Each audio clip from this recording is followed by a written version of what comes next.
वाम गुरु ब्रह्मा गुरु विष्णु गुरुदेवो महेश्वरा गुरु साक्षात् परब्रह्मा तस्मै श्री गुरुवे नमः गुरु दक्षिणामूर्ति भगवान திருவடிகள் போற்றி போற்றி ஓம் ஆதித்யாய சோமாய மங்களாய புதாய குரு சுக்கிர சனிப்பேச்சராகவே கேதவே நமக ஓம் முருகா சரவண பாக புகாய நமக. உலகெங்கும் வாழும் என் இனிய சகோதர சகோதரிகளே அனைவருக்கும் வணக்கம். நிறைய பேர் நம்ம சேனலை சப்ஸ்கிரைப் பண்ணியிருக்கிறீங்க, லைக் பண்ணியிருக்கிறீங்க, பார்த்துட்டு இருக்கிறீங்க. அனைவருக்கும் என்னுடைய நன்றி.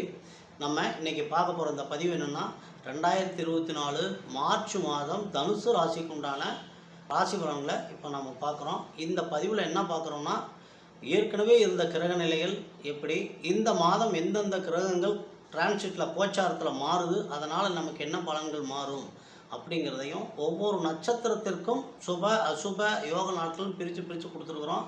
இந்த சுப நாட்களில் நீங்கள் சந்திராஷ்டம் அஷ்டமியாக இருந்தாலும் தைரியமாக நீங்கள் எந்த வேலையை வேணாலும் செய்யலாம், முழுசும் வெற்றி மட்டுமே கிடைக்கும். அந்த மாதிரி அற்புதமான நாட்கள் தேர்ந்தெடுத்து கொடுத்துக்கிறோம். அசுப நாட்களில் தயவு செஞ்சு புதிய முயற்சிகள் எதையுமே தொற்றாதீங்க, அது ரொம்ப பிரச்சனை கொண்டாந்து விட்டுரும். யோகமான நாட்கள்னால் அதிர்ஷ்ட நாட்கள் உங்களுக்கு தெரியும். அடுத்தது இந்த நட்சத்திரத்திற்கு உண்டான அதிதேவதைகளை கொடுத்துருக்குறோம். இந்த அதிதேவதைகள் அப்படிங்கிறது நட்சத்திரத்திற்கு நீங்கள் குழந்தையாக பிறந்தப்ப இருந்து இறக்குற வரைக்கும் இதுதான் நிரந்தரமான ஒரு தெய்வம். இந்த தெய்வத்தை வழிபட்டுட்டு வர உங்களுக்கு பிரச்சனைகளே வராது.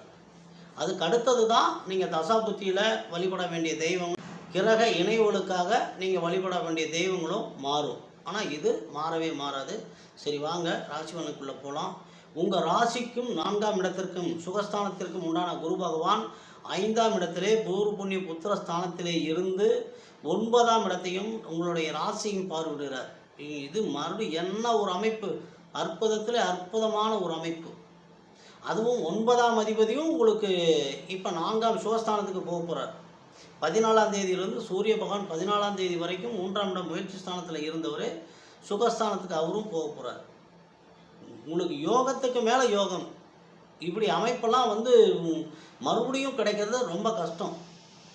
அடுத்தது பார்த்தீங்கன்னா, உங்களுடைய 2 3க்கு உண்டான 2ஆம் இடத்துக்கும் முயற்சி ஸ்தானத்திற்கு உண்டான குடும்பஸ்தானத்திற்கும் முயற்சி ஸ்தானத்துக்கு உண்டான சனி பகவான் 3ஆம் இடத்திலேயே மூலத்திரிகோணம் பெற்று வலுவாக இருக்கிறார். ஆயுள்காரகன்னு சொல்லக்கூடிய சனி பகவான் வலுவாக இருக்கிறார். அங்கிருந்து அவரும் பாக்கியஸ்தானத்தை 9ஆம் இடத்தை பார்வையிடுறாரு. குரு பகவானும் அங்கே பார்வையிடுறாரு. அதுக்கு மேலே 14ஆம் தேதி வரைக்கும் பாக்கிய ஸ்தானாதிபதியும் 3ஆம் இடத்திலிருந்து பாக்கிய ஸ்தானத்தையே பார்க்கிறார். ஏம்பா சரியான பலன்கள்.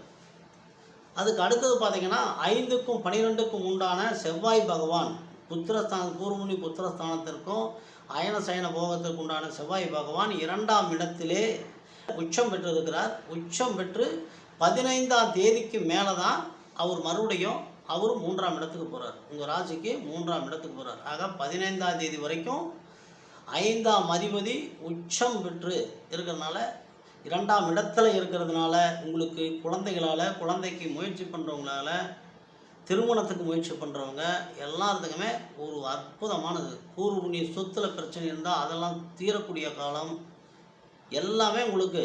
அது அடுத்தது ஆன்மீக பயணம், தந்தையினுடைய மூலம் லாபம், குருமார்களை சந்திக்கிறது, தெய்வ வழிபாடு, இது எல்லாமே நல்லா இருக்குது. ஆனால் இந்த அமைப்பில் நீங்கள் ஜெயிக்கணும் அப்படின்னா, ஊனமுற்றவங்களுக்கும் வயசுக்கு முடியாத வயசில் இருக்கிறவங்களுக்கு போரி வாங்கி கொடுக்குறதும், குழந்தைகளுக்கு காலில் செருப்பு இல்லாத குழந்தைங்க பள்ளிக்கூடத்துக்கு போகலாம், ஊனமுற்ற குழந்தைகள் இருக்கலாம். இந்த மாதிரி இருக்கிறவங்களுக்கெல்லாம் நீங்கள் உதவி பண்ணினீங்கன்னா, உதவி பண்ண இதெல்லாம் அப்படியே உங்களுக்கு லாபமாக மாறிடும். அற்புதமான ஒரு யோகத்தை கொடுக்கும். செஞ்சு பாருங்கள். செஞ்சால் தான் உங்களுக்கு அந்த பலன்கள் எவ்வளோ ரிசல்ட் கொடுக்குதுங்கிறது உங்களுக்கு புரியும்.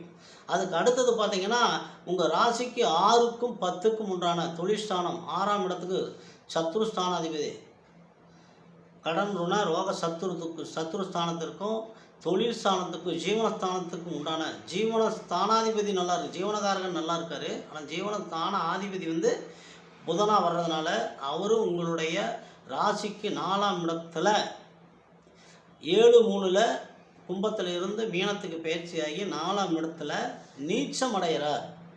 அப்போ நீச்சம் அடைகிறப்ப உங்களுக்கு தொழில் ஸ்தானத்தில் தொழில் செய்யக்கூடிய இடத்துல நீங்கள் டாக்குமெண்ட்டில் கையெழுத்து போடுறதோ, ஏமாந்து நீட்டுற பேப்பர்லாம் கையெழுத்து போட்டுறாதீங்க. எல்லாம் ரொம்ப பிரச்சனையை கொண்டாந்து விட்டுரும். நீங்கள் அதே மாதிரி இந்த காலி நிலம் ஏதாவது இருந்து விற்கலான்னு நினச்சிங்கன்னா, விற்கலாங்கிறவங்களுக்கு விற்றுரும். ஏன்னா புதன் நீச்சமாக இருக்கிறப்ப காலி நிலம் விற்றுரும். விற்காமல் கிடக்கிற நிலமெல்லாம் கூட விற்றுரும். ஆனால் டாக்குமெண்ட்டில் கையெழுத்து போடுறது வங்கியில் இன்றைக்கெல்லாம் டுபாக்கூர் மெசேஜ்லாம் நிறைய வருது. அந்த மாதிரி மெசேஜ்லாம் போய் சிக்கிக்கிட்டு ஏமாந்து எதையாவது பண்ணிடாதீங்க. அதுக்குண்டான கிரகநிலை தான் அது. புதன் நீச்சமாகிறாரு. அதனால் அதையும் கேது பார்வை இருக்கிறதுனால இந்த ஒரு விஷயத்தில் மட்டும் நீங்கள் அது புதனுக்கு அப்புறம் இளைய சகோதரி, தாய் மாமன் இதெல்லாம் கொஞ்சம் விஷயம். இதை மட்டும் கொஞ்சம் கவனமாக பார்த்துக்குங்க. மற்றபடி யோகத்தின் யோகம் உச்சகட்ட யோகமான ராசி தான் இந்த தனுசு ராசி. சந்திராசிரம தினங்கள் 19:24 மாலை 1:37 முதல் 22:24 காலை 1:27 வரைக்கும். மூல நட்சத்திரம் பிறந்தவங்களுக்கான சுப நாட்கள் மார்ச் 1, 3, 6, 8, 9, 11, 12, 14, 16, 18, 20, 23, 28, 30. அசுப நாட்கள் 10, 19, 21, 26. யோக நாட்கள் மார்ச் 16, 18. நீங்கள் வழிபட வேண்டிய தெய்வம் ஆஞ்சநேயர்.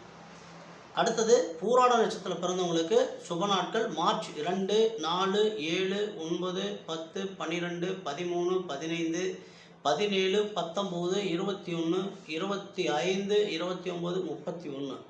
அசுப நாட்கள் மார்ச் 11, 20, 22, 27. யோக நாட்கள் மார்ச் 17, 19. பூராட நட்சத்திரக்காரங்க வணங்க வேண்டிய தெய்வம் ஜம்புகேஸ்வரர். நீங்கள் பூராட நட்சத்திரம் பிறந்தவங்க எப்பயுமே 3 படம் குரங்கு இருக்கிற படத்தை வச்சுட்டிங்கன்னா சரியாக இருக்கும். இந்த காந்தி வச்சிருப்பலையே ஒன்று கண்ணை மூடிட்டு காதை மூடிட்டு வாயை விட்டு அந்த படம் வச்சுட்டிங்கன்னா உங்களுக்கு மிகச்சிறந்த வளர்ச்சி. அடுத்து உத்திராடம் 1ஆம் பாதத்தில் பிறந்தவங்களுக்கு சுப நாட்கள் மார்ச் 1, 3, 5, 8, 9, 11, 13, 14, 16, 18, 20, 22, 26, 30. அசுப நாட்கள் மார்ச் 12, 23, 25, 28. யோக நாட்கள் மார்ச் 18, 20. நீங்கள் உத்திராடத்தில் பிறந்தவர்கள் வணங்க வேண்டிய தெய்வம் ஸ்ரீ விநாயகர். விநாயகர் வழிபாடு தான் உங்களுக்கு ரொம்ப பெஸ்ட்டு. காலத்துக்கு எங்கே வெளியில் போனீங்கனாலும் விநாயகர் தொட்டு வணங்கிட்டு போங்க. அன்னைக்கு பூரா நல்லாயிருக்கும். நன்றி நேயர்களே. இது பிடிச்சிருந்துன்னா லைக் பண்ணுங்கள், சப்ஸ்கிரைப் பண்ணுங்கள், எல்லாத்துக்கும் அனுப்புங்க. மீண்டும் அடுத்த பதிவில் நம்ம சந்திக்கிற வரைக்கும் எல்லாம் வல்ல எம்பெருமான் ஸ்ரீ முருகப்பெருமான் உங்களுக்கு எல்லா வளங்களையும் நலங்களையும் வழங்க வேண்டும் என்று வேண்டி இந்த பதிவினை நிறைவு செய்கிறேன். நன்றி.